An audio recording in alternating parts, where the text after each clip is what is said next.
Welcome to Beyond IRCAD, everyone, and today we're focusing on the remarkable story of one of the world's top gynecologic surgeons whose life was transformed by his move from France to Dubai. This pivotal relocation brought him a balance he hadn't found before, reshaping both his personal life and career. We'll delve into his extensive career over 3 decades long, highlighting how he has mentored and supported many surgeons. Learn how he created a supportive, family-like team environment, uniting former fellows in a shared pursuit of excellence.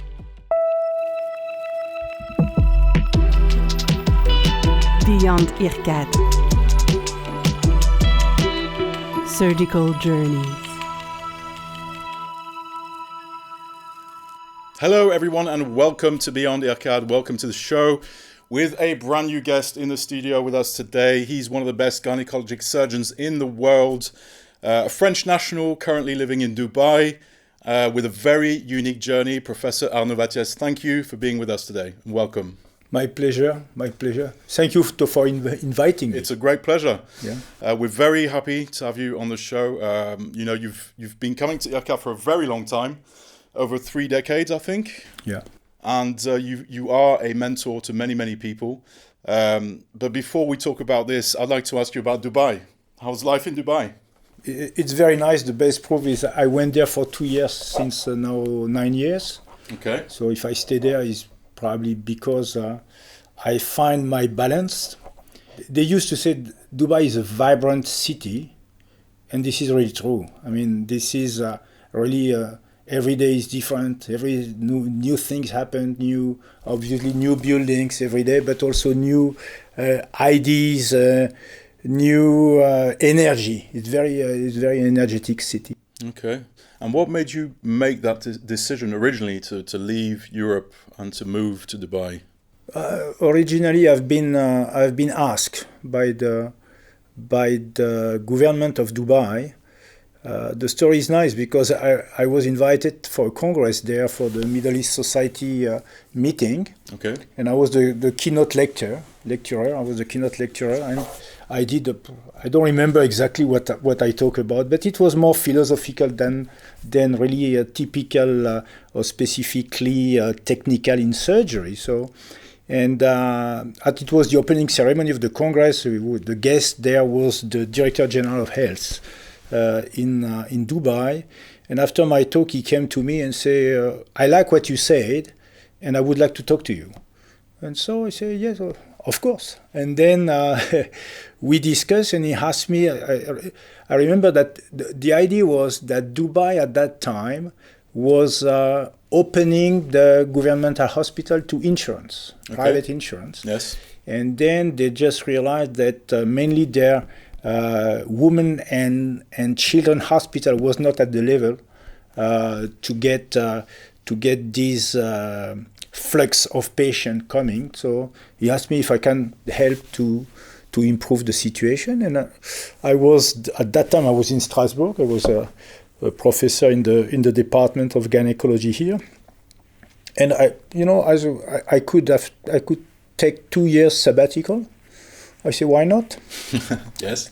New adventure. And as my life is quite international, not only because I travel a lot since the beginning of my career, but also because, I'm married with a Brazilian lady. My kids are born in Brazil. I have 4 kids total, that 3 of them, one is in America, one is in Canada, and one is in France, and the last one is in Dubai for the moment, but Wow. we probably move to London. Okay. So, I mean... Very international. My family is quite spread. So it was interesting to go a little bit away from the French university, because I did all my career within the University of France. So with all these very positive aspects, and but also some negative aspects, and then the difficulty to create new things, to make projects, etc. Dubai is really different. The spirit of enterprise is very high. Okay. Even in the French community, by the way. Okay. When you live as a French in Dubai, obviously you have a French community that you are part of. Mm-hmm. And so we have a lot of dinner, and the dinner there are not the dinner here. Because, always you have new ideas, people say, oh, by the way, I've seen that. Why we do not do this?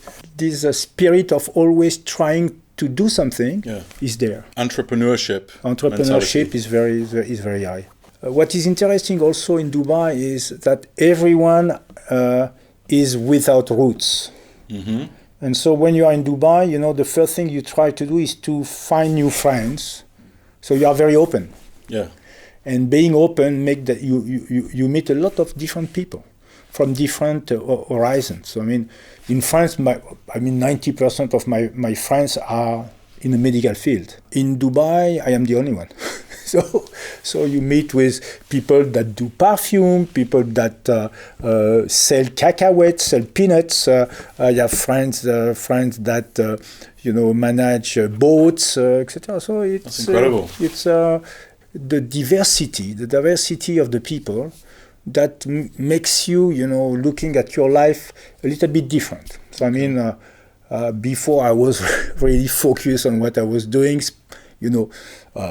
talking about surgery, doing surgery, researching surgery, writing on surgery, dreaming on surgery. Then in Dubai you find new horizons. So, for example, I go by boat. We spend time on boat to discuss between people.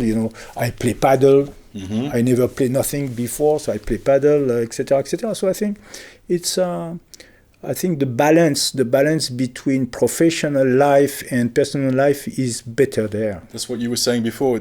Moving there has allowed you to find a better balance? I think so. Maybe I would have to talk to my kids to be sure, but I think I spend more time with my family in Dubai. Okay. And also because, in France, and especially in the hospital, we don't have time. You start and you finish when you're finished. Yeah. So you cannot say you work from 7 to 5. You start at 7, but you finish when it will be finished. In Dubai, it's very different. It's really timing. So I start at 7:30, and my last patient is 3. Okay. So that very rarely I am home, except two days, but I'm home very rarely after 5. Okay. So that gives you a lot of time, So there's definitely a different mentality, more opportunities as well. Have you noticed as a surgeon a difference between the ways that surgeries are performed as compared to France or Europe, for example? I don't feel so. No? I don't feel so. Obviously, in Dubai, the doctors come from everywhere. Mm-hmm. Because until recently, because they start now, I think the first batch of doctors will go out or this year or next year in Dubai. So Dubai was not forming doctors. Okay. So all doctors in Dubai, by definition, were either expat or local people that get trained in the United States, in France, in Germany, etc. And so obviously, most of the doctors, to be honest, are here to make money. So this is maybe the difference we see, that is more business-oriented medicine compared to France. Okay. But now when you work in the governmental hospital like I do, but I am under salary, So what I can't keep, this is what I like in my job always. Why I never quit the system is because I like to be paid by salary. So I like that my salary do not depend on my activity. Why? It's because I think that it's easier to not be tempted to, like I see someone, okay, this patient don't need really surgery, but I will still do it. I understand. I don't say that private doctors are all like this, but in Dubai we have quite a number of doctors that maybe are not totally honest on that part. Okay. So that's why I like, I could be private in Dubai, but I don't want to go because I like to be, as I say, under salary. Mm-hmm. I recognize that I think that doctors should be paid well because I think that what we do is important and should be recognized. But then I would prefer that their productivity, medical productivity, is not linked to their income. Yes. And so in Dubai, you created something called MIS Academy. Can you tell us a bit more about that? Is that a training center? It's not a training center as IRCAD is. So we don't have a lab. We don't have we organize mainly courses. Yes. But for the courses, we rent a space in a hotel, wherever. And we do courses like we were doing here, except that the lab is only on dry lab. So we can set up in the hotel room some unit to work, some column of laparoscopy to work, but it will be only on models and not live tissue.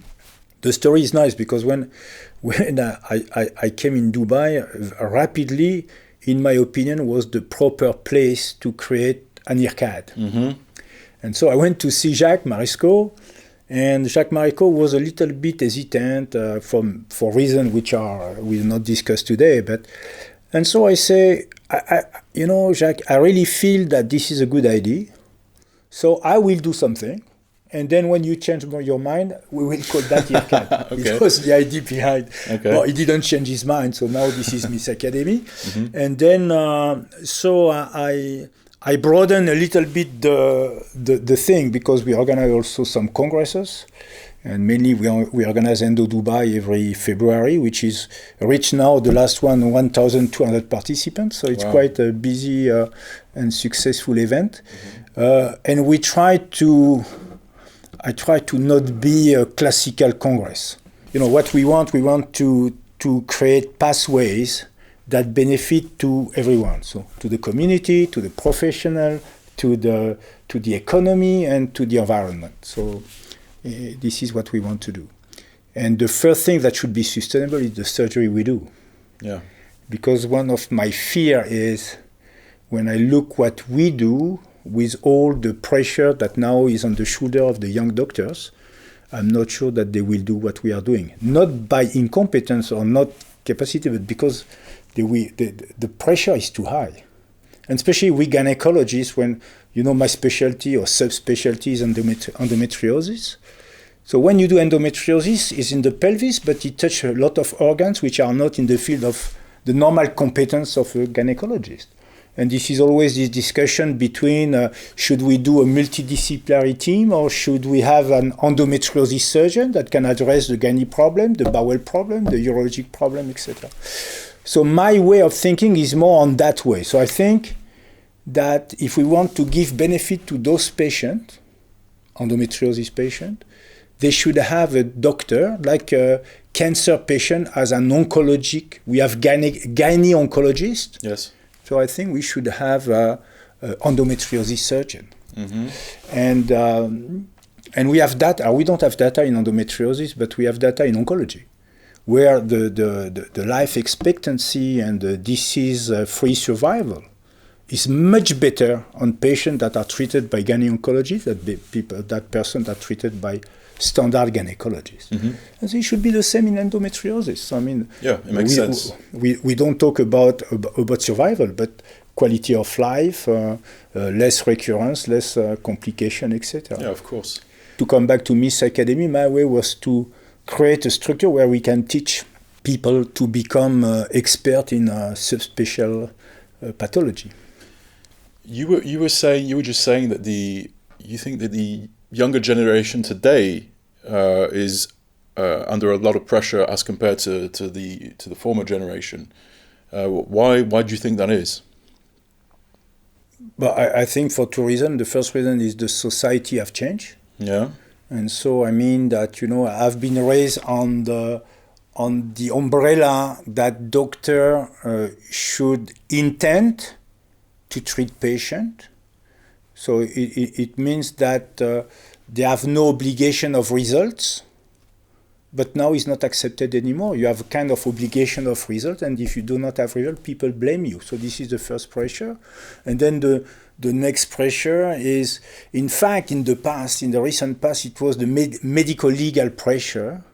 But I think that's dropped a little bit because, let's say, thanks to the electronic medical records, we are putting on so many data that, in fact, we paralyze the doctor and they don't do as much as we were doing. I cannot tell you exactly the ratio, but I think a doctor actually spends maybe 10 minutes with a patient and 35 minutes with a computer. Right, yeah.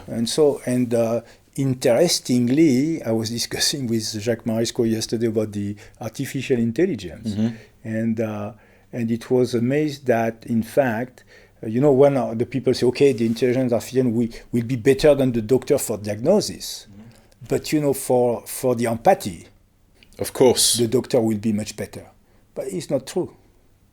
It's not true, because this pressure that now the doctor have patient in the waiting room waiting, he can give 10 minutes, he have to fill a lot of things, so he's not even looking at the patient.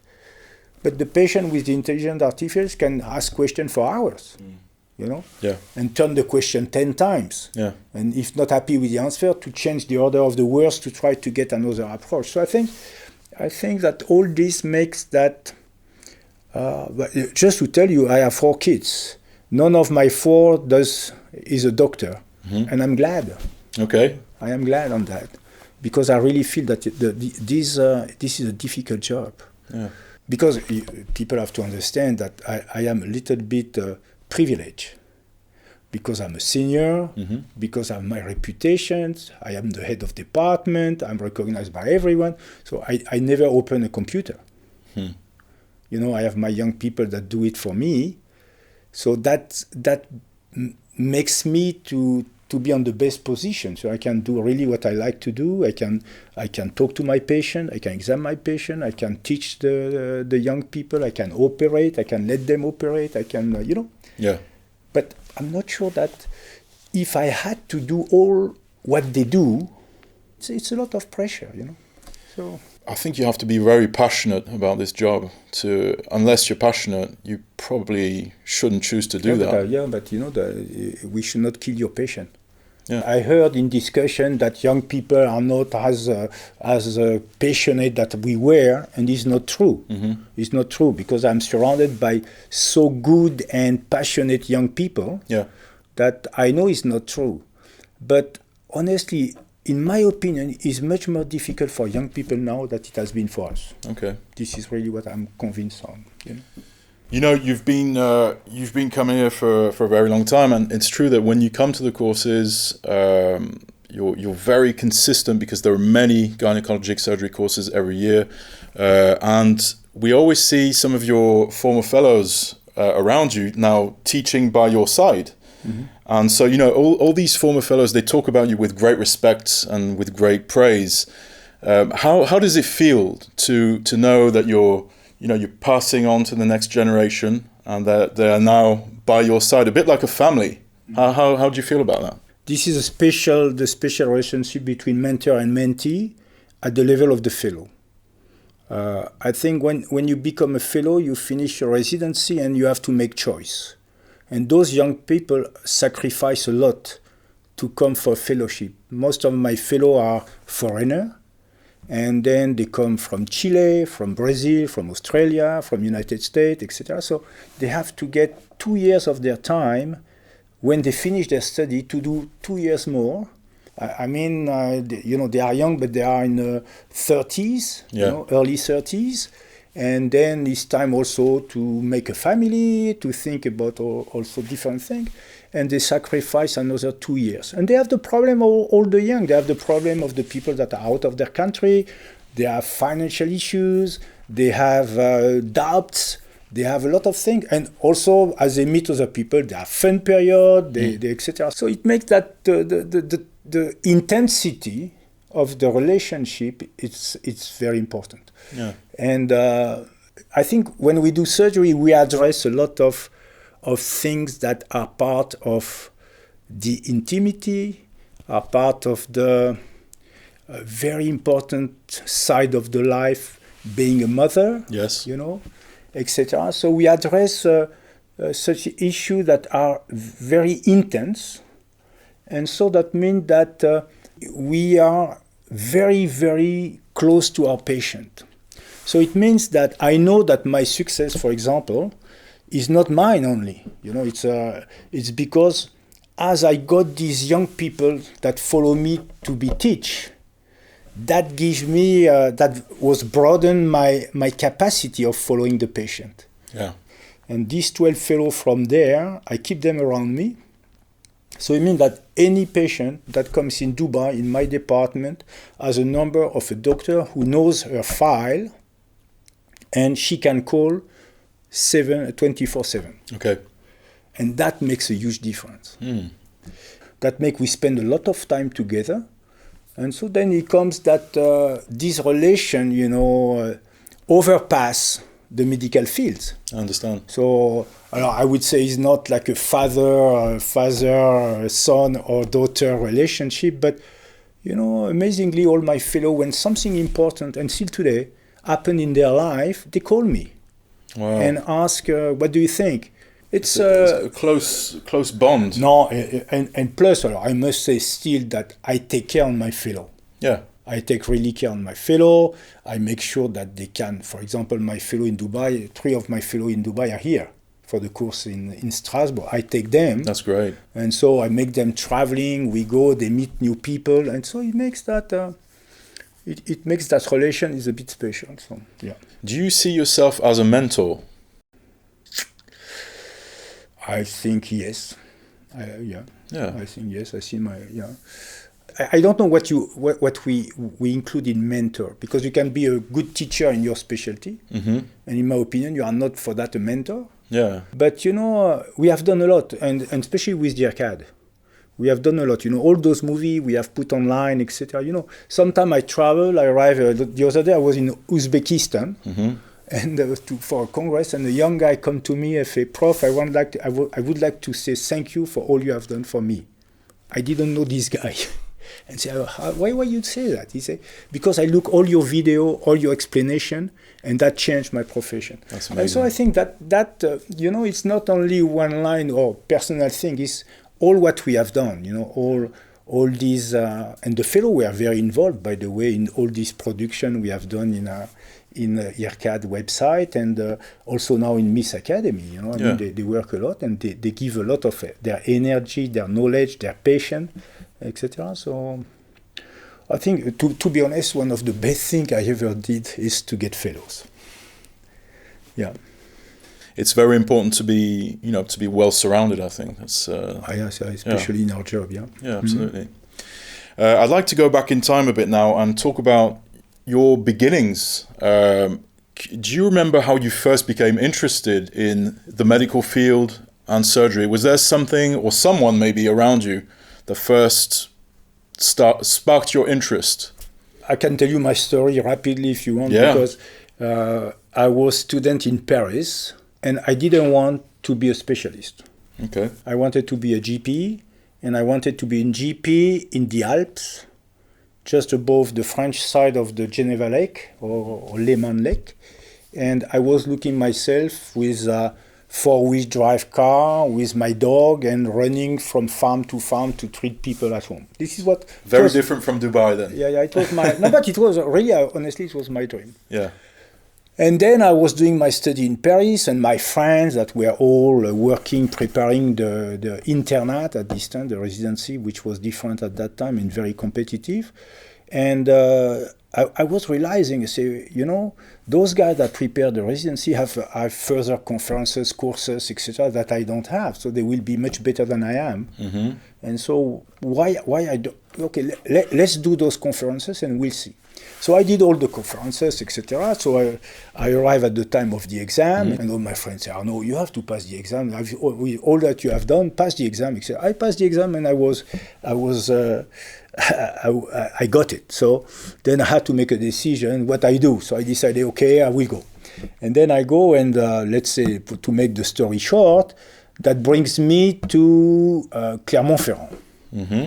And Clermont-Ferrand, why it is important is because in Clermont-Ferrand, at some point, I had to make a period, 6 months, in the Department of Gynecology, and I met a guy, you speak about a guy, I met a mentor, and this mentor was Professor Bruhat, and Professor Bruhat in Clermont was such a visionary and charismatic person, and strong, that I say, wow. And he told me, Arnaud, if you stay, we are going to change gynecology. I stay. And then we develop the gynecology, and we opened the first center, the CICE in Clermont-Ferrand in end of the 1989. Mm-hmm. And this is where I have met Jacques Marescot, by the way. Okay. Yeah, because he came to visit us in 92, if I remember, when he got the idea to build the IRCAD here. Yeah. And because we were the only center quasi in the world for minimal invasive surgery at this time. Okay. He came to see what you were doing, what we were doing, how come he fit with his project, etc. Mm-hmm. And I started when we opened the IRCAD in '94. I started the gynae course here. Mm-hmm. So this is the story.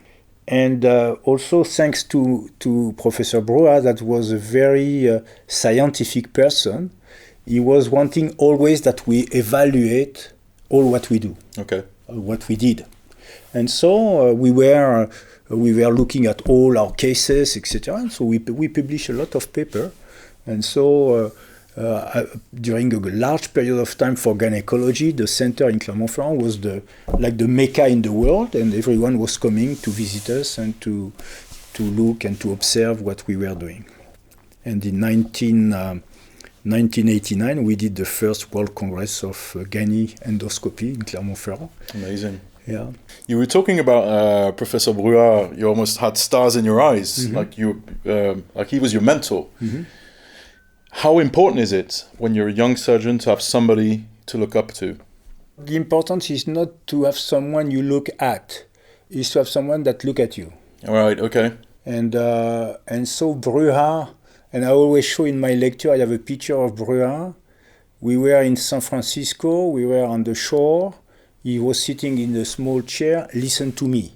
Mm. And I was the young guy, and probably I was complaining on something, I don't know what. But he was taking the time to talk to you. Yeah. And I think this is more important. You have to if you can get a person that you really consider yourself, that listen to you, mm-hmm. That makes a difference. I understand. If you have a great person you admire but don't look at you, yeah, of course. It's not an exchange. You were talking about the challenges for young surgeons today, and it can be quite discouraging. It's a job that comes with many responsibilities, a lot of pressure. But can I ask you, what makes your profession unique? And why would you choose to be a surgeon? What makes it so special? I think that what makes our profession unique is, obviously, the first impression is because you serve patients. Mm-hmm. Okay, and you know that when you have a disease, and again, especially if you cancer or endometriosis that perturbs so much your personal life, but your family life, etc. If you can help to deviate the situation and put it back on track, I think this is really something which is great. Yeah. But I think it goes more than this. I think this is a schizophrenic profession, Okay. Because when you are in the OT. You have to make decision in surgery with a probability of being true, which is never raised 100%. Okay. So when you do that and you succeed, mm-hmm. You feel a little bit like a god or king. And then you go back to the real life where you are no one. You are like exactly the other one, mm-hmm. with the same problem, with the same difficulties, etc. So you are the king. And then suddenly you are the normal person, mm-hmm. and so this schizophrenic aspect is quite interesting, yeah. And makes me. I don't know if it makes everyone, but makes me thinking about the life in general. In fact, people take us for technician, and we are not. If you want to do surgery, you have to get a very large base. Yeah. And I always encourage my young people to look more on what we were calling in the past the humanities. Yeah. So to know a little bit more on philosophy, on You know what amazed me the most in my profession, that when I see a patient and I told her, look, you need an operation, mostly the patients say, okay. And I say myself, we are going to place this patient in general anesthesia, where she will be totally unable to control herself, so she gives to me, and me only, the responsibility of her safeguarding during that time. Yeah. Not only the quality of the surgery that I will do, but all the surrounding event that can happen. Of course. It comes from the privacy, comes from every aspect of life. Yeah. And so I think that makes this profession fantastic. I mean, the heavy responsibility is not because we open the body. Yeah. The heavy responsibility is because the patient gives you the responsibility of her safeguarding during that period. Mm. And that's why when we discuss in the operating room with a lot of people that think, they want to share the authority, I say, you cannot. Mm. I am the only one entitled by the patient to be the safeguarder. Yes. And so it makes me that I make decision. You were saying earlier on that in Dubai you found a good balance. Can I ask you if that's something that you've struggled with before you went to Dubai, when you were living in France? Was it difficult for you sometimes to find that balance between your professional and personal life? I think it's even easier than this. I didn't find the balance. Okay. So I mean, almost when I left France, I was so busy. I was so traveling for education, etc. So I was doing 48 trips per year. Wow. Okay. So it's almost once a week. Yeah. And my wife will tell you that she was alone with the kids, mm-hmm. and she can, because you was never there. Mm. I think it's a bit exaggerated, but truly, I mean, I privilege my job to my family, which I think in Dubai, due to the organization, even if I want to do more, I cannot. Understand. Because the rule is everybody goes away, so you are alone. When I was younger in Clermont-Ferrand, and we become so famous, because really at some point it was really amazing. Yeah? After the general surgeon did the cholecystectomy, he become an explosion. Okay, and so we were very important because we are the only one that know how to do it. So we teach urologists, we teach general surgeon, even cardiovascular surgeon was coming to learn, and so you start to be a little bit, I am the king, and my boss was always putting your feet on earth back. Okay. And so I think this is also important to have a mentor for that. Mm. And so I think that he also helped you. Sometimes he was telling, go to your family. You were talking about, you've been talking about the importance of traveling quite a lot. Professor Bourra, who told you to go to Italy if you want to see beauty. You are married to a Brazilian woman. Do you think that's an important aspect of life, generally speaking, just to see the world in order to have different perspectives? I think this is essential. Yeah. The first quality of the surgeon is to be open-minded. And we discuss, for example, I remember the first time Jacques Marispo talked to me about the appendix that they do through the stomach. I remember that. And we were laughing together. And then at the end of the discussion, he say, you know what? Let's try to understand. And if this is not good, we will stop. But at least let's try. And we tried. And obviously it was not the future. But this is the way they start to develop here on the IRCAD, the flexible endoscope, etc. And where they are now. I mean, so that's, I think that, okay, any idea can be strange, but it's worth it to look at. Yeah. And so that's why, my fellows come here, and one of the main goals of this coming is to expose them to other talks, not to listen to me only. I learned hysteroscopy by traveling. Yeah. because I was always the laparoscopist, and they invited hysteroscopists, the best in the world. So waiting my turn to do surgery, I was looking what they were doing and learned. Okay. So it's very important to see what's going on elsewhere. Plus, obviously, the different aspect of the cultural aspect of the different country. For example, I am in Dubai, so the Middle East women don't see very nicely that the man will examine her, especially a gynecologist. Mm-hmm. It's not totally true, because my patients are selected. They come to me because they cannot find solutions. So they are more ready. But they don't like to be examined, but even by women. All right, okay. Yeah.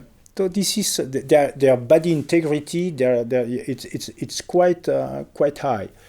And in France, all the base of your study is based on the clinical exam. Here you find an obstacle. You say you cannot always. And so you develop something different. Mm-hmm. So for example, we plus the technology of the image improve a lot.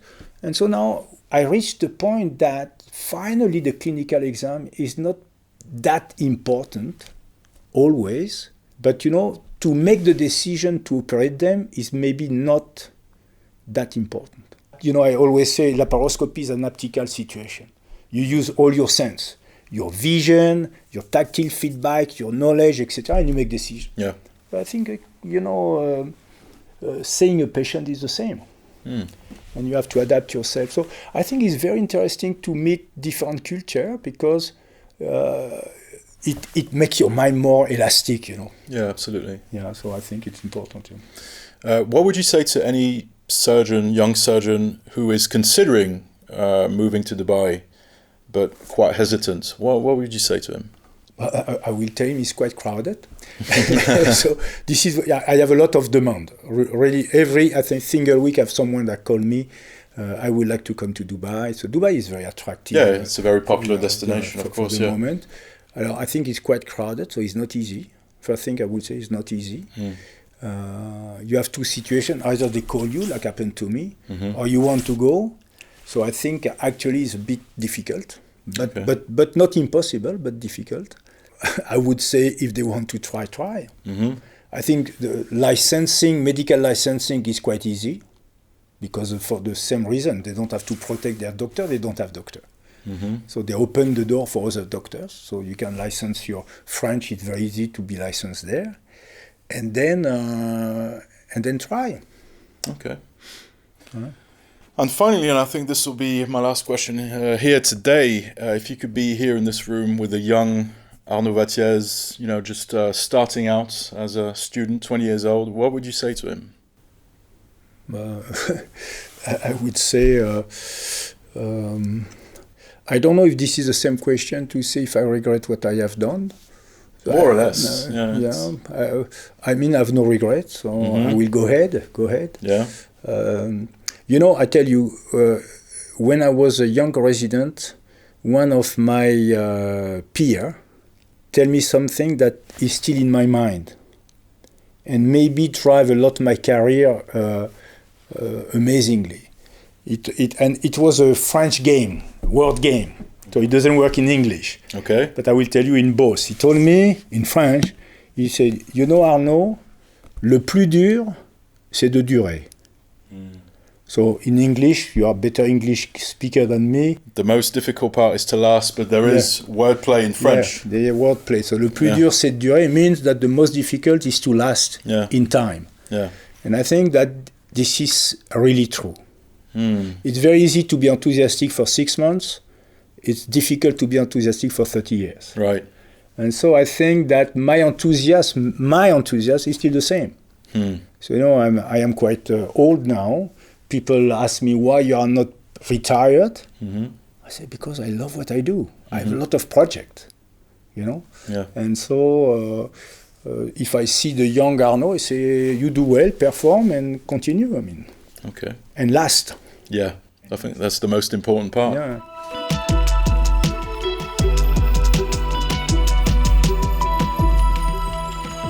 Thank you so much, Professor Wattiez. It was a very insightful conversation, and we wish you all the best for your projects to come in Dubai and elsewhere in the world. Thank you. Thank you. Thanks to all our listeners worldwide, and stay tuned, guys, because we've got some more content coming your way very soon. Thank you, and see you guys next time.